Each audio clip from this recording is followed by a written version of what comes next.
Good evening भाइयों और बहनों। आई होप हम लोग याकूब की किताब से कुछ सीख रहे हैं। मैंने सोचा आज हम याकूब 2 से करेंगे, क्योंकि गए हुए सप्ताह में हम लोगों ने याकूब 1 से सीखा था। हम लोग कंटिन्यू करेंगे याकूब 2 से।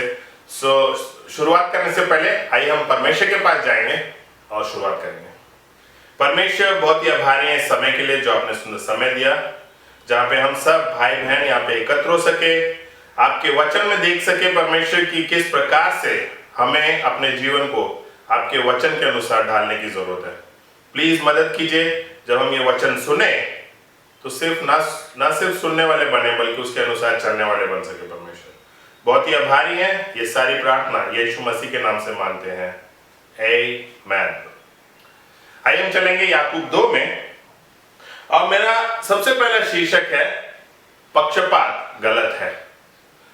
क्योंकि हम देखते हैं कि संसार में हमें सिखाया जाता है कि वो पक्षपात करो, जिससे आपको फायदा हो सकता है उससे फायदा लो, और यही हम सीखते सीखते सीखते आए हैं। पूरे संसार में यही बचपन से हमें सिखाया जाता है। लेकिन बाइबल क्या कहती है, आज हम वो देखते हैं। याकूब 2 में चलेंगे, हम लोग वचन 1 से लेकर 4 तक पढ़ेंगे। याकूब 2 का 1 से 4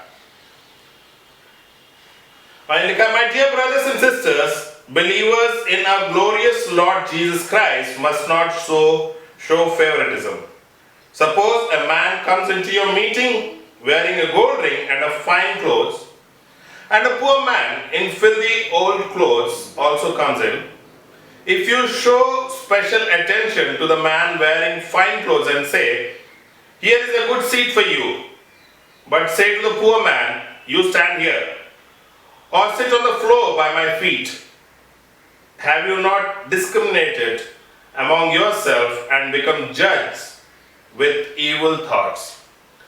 भाई बहनों, यहाँ पे बात बता रही है कि किस प्रकार से जब कोई व्यक्ति हमारे कलीसिया में आता है, जब कोई व्यक्ति चर्च में आता है, एक बाइबल बोल रही है कि वो सोने के आभूषण पहन के आया है, अच्छे कपड़े पहन रखे हैं, और हम उसको बोलते हैं कि यो आप यहाँ पे बैठिए, अच्छे सीट में आपके लिए बढ़िया सी स्थान दे रखा है, आप यहाँ पे बैठिए।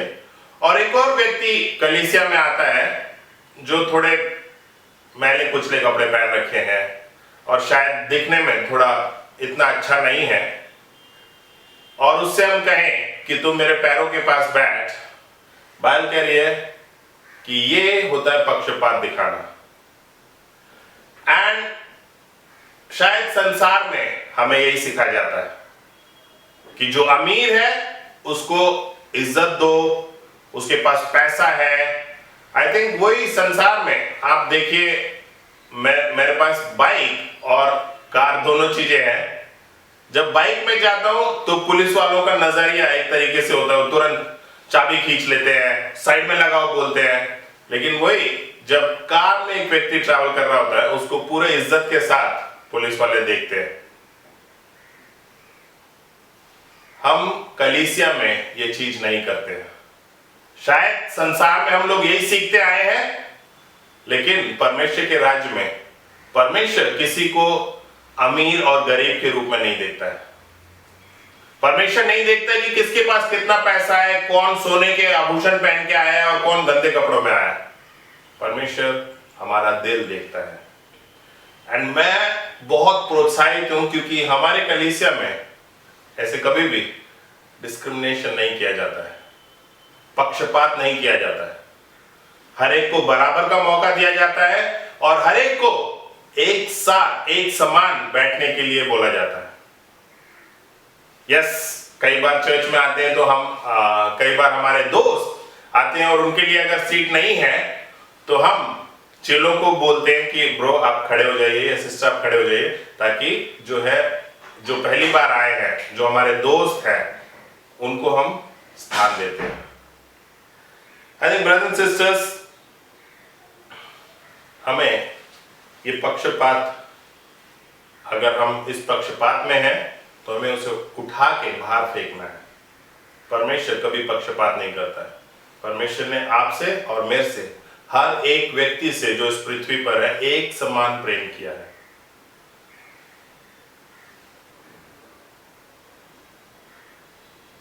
अगर हम पक्षपात कर रहे हैं, बाइबल ऑलरेडी बोल रही है कि in verse 4, have you not discriminated among yourself and become जज विथ इविल थॉट्स। जब हम ये करते हैं, बाइबल बता रही है कि हम ऑलरेडी इविल थॉट्स लेके आ चुके हैं अपने दिमाग में। दूसरी चीज हम लोग देखेंगे कि दृढ़ संकल्प, हमारा दृढ़ संकल्प कहां से आता है? दृढ़ संकल्प कहां से आता है? 5 से लेकर 7 तक देखेंगे हम लोग। याकूब 2 का 5 से 7। It says, listen my dear brothers and sisters, has not God chosen those who are poor in the eyes of the world to be rich in faith and to inherit the kingdom he promised those who love him? But you have dishonored the poor. Is it not the rich who are exploiting you? Are they not the ones who are dragging you into courts? Are they not the ones who are blaspheming the noble name of him whom you belong? Bible again हमें यहाँ पे बता रही है कि किस प्रकार से जो है परमेश्वर ने गरीब लोगों को बुलाया ताकि वो विश्वास में अमीर बन सके। आज हमारा विश्वास कैसा है भाइयों बहनों? क्या हम विश्वास में प्रतिदिन बढ़ रहे हैं और परमेश्वर के करीब आ रहे हैं? And I think it says, those who are poor in the eyes of the world to be rich in faith and to inherit the kingdom he promised those who love him. और मेरे हिसाब से Bible बताती है कि किस प्रकार से जब हम वचन को पढ़ते हैं, जब हम वचन के अनुसार चलते हैं, तब हम अपने विश्वास में अमीर बनते हैं। कैसे चल रहा है हमारा Bible study? Are we getting connected with God? क्या हम अपने विश्वास में प्रतिदिन परमेश्वर के करीब पहुंच रहे हैं? अपनी प्रार्थनाओं के द्वारा परमेश्वर को महिमा दे रहे हैं या नहीं? थिंक जो है हमें संडे जो है प्रचार हुआ था और किस प्रकार से राजा ने हमें सिखाया सभी लीडर्स को कि किस प्रकार से हमारा रिश्ता परमेश्वर के साथ मजबूत होने की जरूरत है। हमारा भरोसा जो चीजें हैं उनसे नहीं आना चाहिए, हमारा भरोसा परमेश्वर पे से आना चाहिए। आज मैं कुछ सवाल आपके सामने रखना चाहता हूं। हमारी सुरक्षा कहां से आती है? क्या ये परमेश्वर से आती है या पैसों से आती है? अगर आज परमेश्वर हमारी तरफ देखेगा तो देख के क्या कहेगा कि हाँ, ये व्यक्ति मेरे ऊपर विश्वास रखता है, या कहेगा ये व्यक्ति पैसों पे विश्वास रखता है? दोनों में से कौन है हम? अगर हम हर समय सिर्फ पैसों के बारे में ही सोच रहे हैं तो हमारा भरोसा परमेश्वर पे नहीं है भाई बहनों। दशवांश देने में अगर हमें बहुत मुश्किल हो रही है तो हमारा भरोसा परमेश्वर पे नहीं है, क्योंकि मलाकी की किताब कहती है कि हम जब परमेश्वर के भवन में भेंट लेके आते हैं, परमेश्वर आकाश के झरोखे खोल देता है और हमारे घर में अपरंपार बारिश होती है आशीष की। परमेश्वर बोलता है मेरे को परखो इस चीज में। कई बार हम लोग पैसों पे ज्यादा भरोसा करते हैं। दशवांश देने में कठिनाई होती है, मिशंस देने में कठिनाई होती है, किसी को मदद करने में कठिनाई होती है। भाई बहनों, आज हमारा भरोसा किस पे है? देखिए। दूसरा, क्या हमें मजबूत बनाता है? क्या हमें मजबूत बनाता है? परमेश्वर के ऊपर भरोसा हमें मजबूत बनाता है कि हाँ, प्रतिदिन मैं परमेश्वर पे भरोसा रखता हूं, या पोजीशन जो हमारे चारों तरफ लोग हैं उनसे हमें हमारा भरोसा आता है। आपको पता है, आप संसार में जाइए, संसार में लोग यही कहते हैं, आपको पता है मेरा बाप कौन है? मेरा बाप खुदावन है। आप किसके ऊपर अपना भरोसा रखते हैं भाई बहनों? आई थिंक हम लोग शायद पोजीशन के ऊपर ज्यादा भरोसा रखे हुए हैं कि ओ मेरे को वो व्यक्ति जानता है, मेरे को ये पॉलिटिशियन जानता है, ओ मेरे को मेरे पापा जो है कमिश्नर है, ओ मेरे पापा जो है मिलिट्री में है। किस चीज से भरोसा आ रहा है आपका? सबको बनाने वाला परमेश्वर है भाई बहनों, उससे बढ़कर कोई भी नहीं है। हमारा भरोसा सिर्फ और सिर्फ परमेश्वर पे से आना चाहिए। तीसरी चीज, और हम आज कैसे चल रहे हैं अपने जीवन में, हमें झांक के देखने की जरूरत है अपने जीवन में। आई नो हम लोग बहुत दुख तकलीफ में हैं। हम जानते हैं कि किस प्रकार से इस समय लॉकडाउन के समय में जो है नौकरियां चली गई हैं और बहुत शायद हम लोग स्ट्रगल कर रहे हैं फाइनेंशियली। दृढ़ता परमेश्वर पे बनाए रखे भाई बहनों। मेरे पास हल नहीं है, लोगों के पास हल नहीं है, हमारे परमेश्वर के पास हर चीज का हल है। परमेश्वर पे अपना भरोसा बनाए रखें। आई नो मुझे जब दिल्ली से चेन्नई आने के लिए बोला गया था, मेरे लिए बहुत मुश्किल था। क्यों? क्योंकि मैं अच्छी पोजीशन में काम कर रहा था। वंदना मेरी पत्नी भी बहुत जबरदस्त पोजीशन में काम कर रही थी, सिस्को के लिए काम कर रहे थे और हम लोग अच्छा पैसा कमा रहे थे। और जब हमें बोला गया कि आइए चेन्नई, क्योंकि हमारा मसीह जीवन सही नहीं चल रहा था। मेरा और वंदना के बीच में काफी लड़ाई झगड़े हो रहे थे, हमारा शादीशुदा जीवन सही नहीं चल रहा था। हमें नहीं पता था कि हमें अपने दोनों बच्चों की परवरिश कैसे करने की जरूरत है। और हम दोनों के लिए बहुत मुश्किल था दिल्ली शहर को छोड़ के जाना। क्यों? क्योंकि बचपन से मैंने यहीं पे पला और यहीं पे बड़ा हुआ, पढ़ाई यहीं पे की। वंदना भी दिल्ली से थी। चेन्नई जब बुलाया गया, हमें नहीं पता था कि हम कहाँ रहने वाले हैं। हमें नहीं पता था कि मैं वहां पे क्या भाषा बोलने वाला हूं। क्यों? क्योंकि मुझे भी नहीं आती और वंदना को भी नहीं आती। ठीक, जब मैंने विश्वास का वो कदम लिया भाई बहनों, परमेश्वर ने हर परिस्थिति को बदल दिया। मेरे सर पर भी बहुत कर्जा था। क्यों? क्योंकि सारी चीजें ईएमआई पे थी, हम दोनों अच्छा कमा रहे थे। एंड सी कई बार ये लोन जो है हमें जकड़ के रखता है। हम सोच नहीं पाते हैं कि कैसे जो है मैं इस परिस्थिति से बाहर आ सकता हूं। मैं उस टाइम नहीं सोच पा रहा था कि कैसे मुझे इस परिस्थिति से बाहर आना है। आई थिंक जब मैं चेन्नई गया तो 2 महीने तक मुझे काम नहीं मिला। क्यों? क्योंकि मैं मद्रासी नहीं जानता था। एंड वो दिन देखता हूं और आज का दिन देखता हूं, परमेश्वर ने आशीष दिया भाइयों बहनों। जब हमारा भरोसा परमेश्वर पे होता है, परमेश्वर जो है हमें हर परिस्थिति से बाहर निकालता है।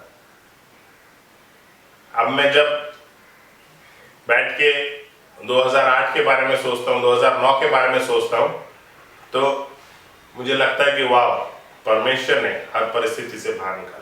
एंड भाई बहनों, हमारा भरोसा सिर्फ और सिर्फ परमेश्वर से ही आना चाहिए। आई नो लॉकडाउन का समय है, शायद आप जो है नहीं जानते कि कैसे फाइनेंशियली मैं बाहर आ सकूं या उभर सकूं इन सब चीजों से। परमेश्वर के पास जाइए। मेरे पास हल नहीं है, आपके डिसाइपलर के पास भी हल नहीं है। हल सिर्फ एक ही व्यक्ति के पास है और वो है ऊपर, परमेश्वर के पास। परमेश्वर से गिड़गिड़ाइए, परमेश्वर के करीब जाइए, परमेश्वर जरूर हमें उस परिस्थिति से उभारेगा।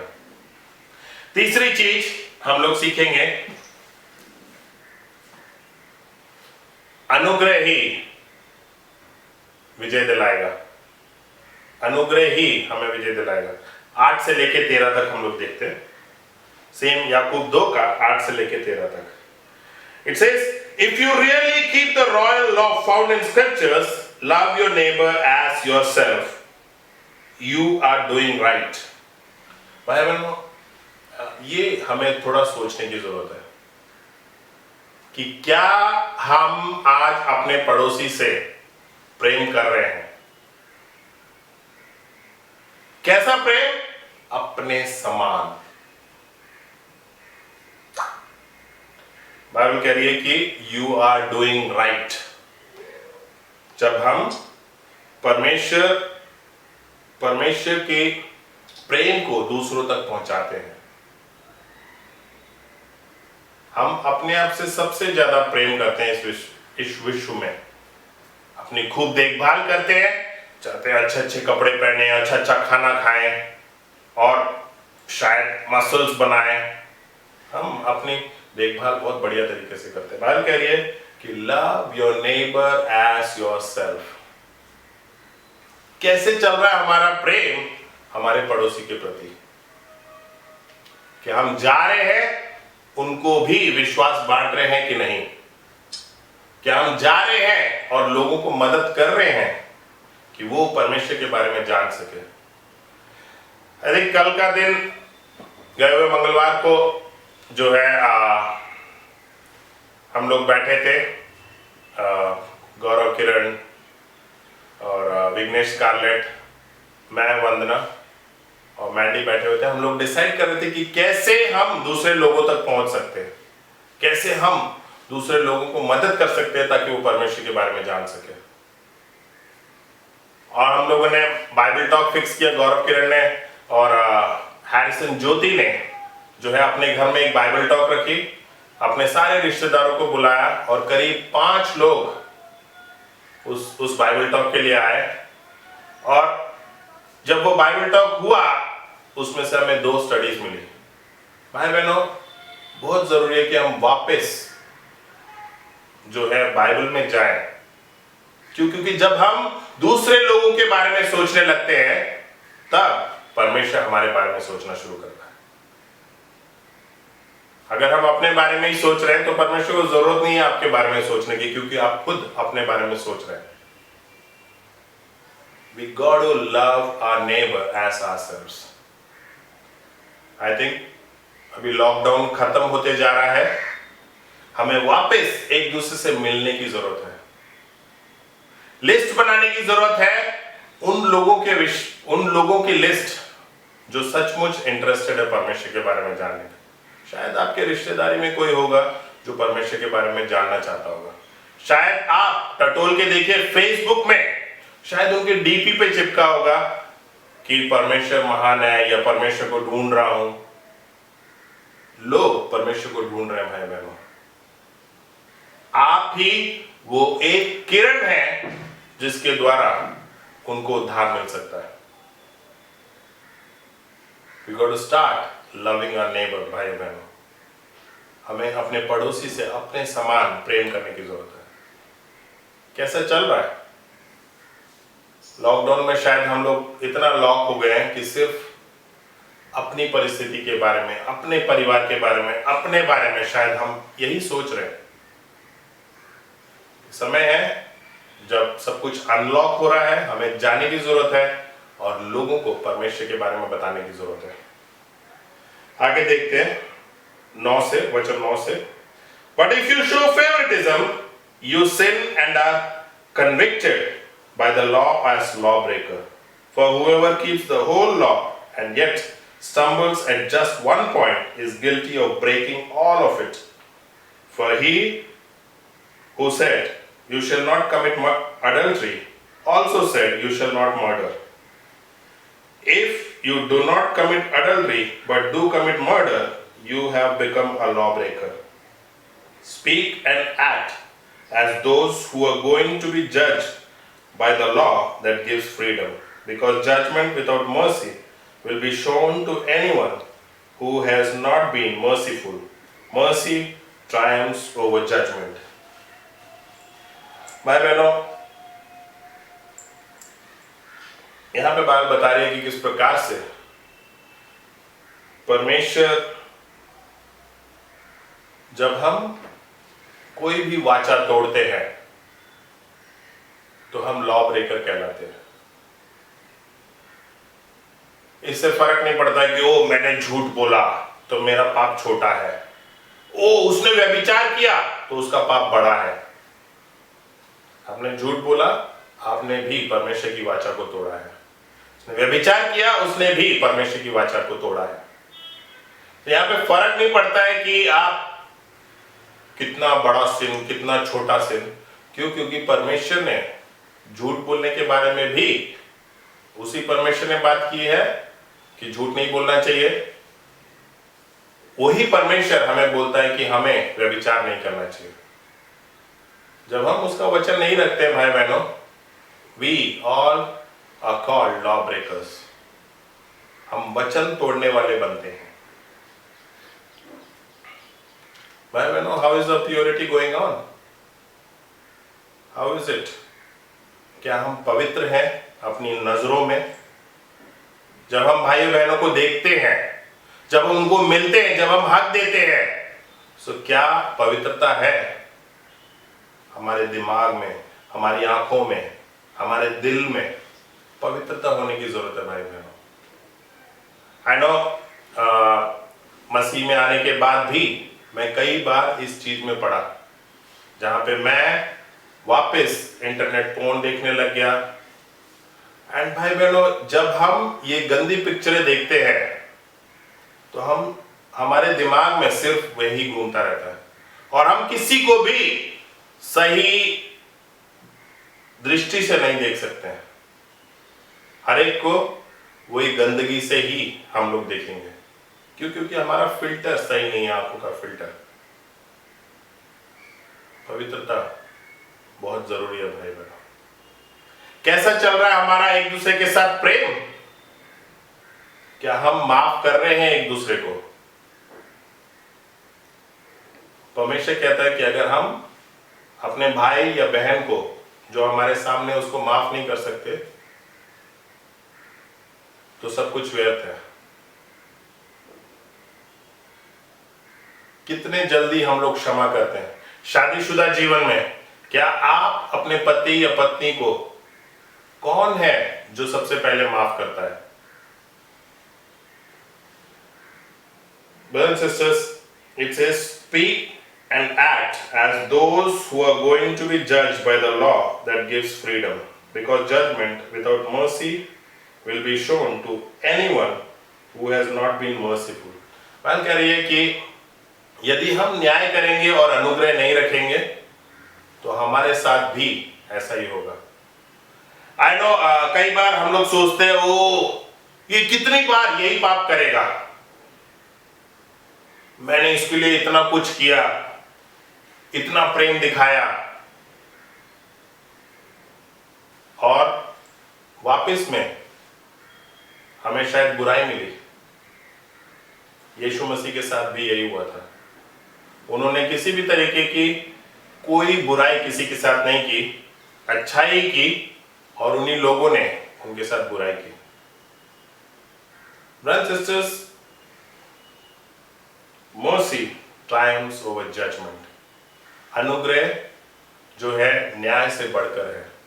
जब हम अनुग्रह दिखाते हैं, और मेरा भाई है, कोई बात नहीं, इसने अगर माफ किया, अगर हमारा सगा भाई है, हमारे बहन है, सगी बहन है, तो हम लोग तैयार रहते हैं माफ करने के लिए। कितना भी बुरा वो हमारे साथ सलूक करे, हम लोग तैयार रहते हैं। लेकिन वही जब हम परमेश्वर के राज में आते हैं, शायद आज हमें मुश्किल हो रही है क्षमा करना। शायद मुश्किल हो रही है कि कैसे मैं इसके इस गलती को माफ करूं, कैसे मैं इसको माफी दे सकता हूं, इसने इतनी बार मेरे साथ यही चीज रिपीटेडली किया है। Mercy triumphs. अनुग्रह हमेशा, अगर हम अनुग्रह दिखाएंगे, बाइबल कह रही है कि परमेश्वर भी हमारे ऊपर अनुग्रह करेगा। अगर हम अनुग्रह दिखाएंगे, परमेश्वर भी हमें अनुग्रह दिखाएगा। बहुत जरूरी है कि हम इस चीज में जितना ज्यादा हम मसीह जीवन में बढ़ते जाएं, उतना ज्यादा हम अनुग्रह दिखाते जाएं। हम सब चाहते हैं कि हमारे ऊपर अनुग्रह हो।